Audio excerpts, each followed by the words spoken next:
সরকার এখন কোনো প্রকার বিশৃঙ্খলা আর কোনোভাবেই বরদাস্ত করবে না। যদি কোনো পক্ষ কোনো প্রকার বিশৃঙ্খলা করার চেষ্টা করে কঠোরভাবে ব্যবস্থা নেওয়া হবে। মজুরি এবং বছর শেষে 10% হারে ইনক্রিমেন্ট বাড়ানো সহ 18টি দাবি নিয়ে প্রায় এক মাস ধরে আন্দোলন করেছে পোশাক খাতের শ্রমিকরা। তাদের আন্দোলনের জেরে দীর্ঘদিন ধরে বন্ধ রয়েছে অধিকাংশ পোশাক কারখানা। এতে ভাটা পড়েছে দেশের রপ্তানি আয়ে।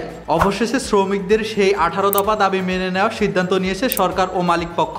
মঙ্গলবার 24শে সেপ্টেম্বর সচিবালয়ে শ্রম ও কর্মসংস্থান মন্ত্রণালয়ের সভাকক্ষে এই তথ্য জানানো হয়। বিগত সময়ের এই সবগুলো অন্যায় অবিচার এই সব কিছুকে অ্যাড্রেস করা হবে এবং যত ন্যায্য দাবি আছে সেগুলো পূরণ করার জন্য প্রথম দিন থেকে আমরা কাজ করে যাচ্ছি এবং সকল পক্ষের সাথে বারবার আলোচনা হচ্ছে এবং মালিক পক্ষ, শ্রমিক পক্ষ এবং সরকারের পক্ষ থেকে গত দীর্ঘ প্রায় এক মাস ধরেই আলোচনা চলছে এবং তার ভিত্তিতে যেই কি দাবি আছে 18টা আমরা আইডেন্টিফাই করেছি। যেগুলো শর্ট টার্ম সলিউশন সম্ভব সেগুলো সলিউশন ইমিডিয়েটলি করে দেওয়া হয়েছে আজকে, এবং যেগুলো আসলে ত্রিপক্ষীয় বৈঠকের মাধ্যমে সমাধান হবে সেগুলোর বিষয়ে শ্রমিক নেতৃবৃন্দের সাথে আমাদের আলোচনা চলমান থাকবে।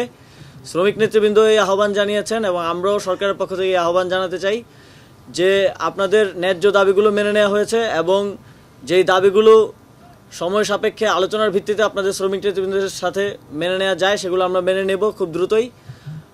আপনাদের প্রতি আহ্বান থাকবে দেশের শিল্পকে বাঁচানোর জন্য, দেশের সার্বিক আইনশৃঙ্খলা পরিস্থিতির উন্নয়নের জন্য এবং যেই নতুন বাংলাদেশ অনেক রক্তের বিনিময়ে আমরা অর্জন করেছি তাকে সমুন্নত রাখা এবং সামনের দিকে এগিয়ে নেওয়ার জন্য আপনারা স্ব কর্মস্থলে ফিরে যাবেন।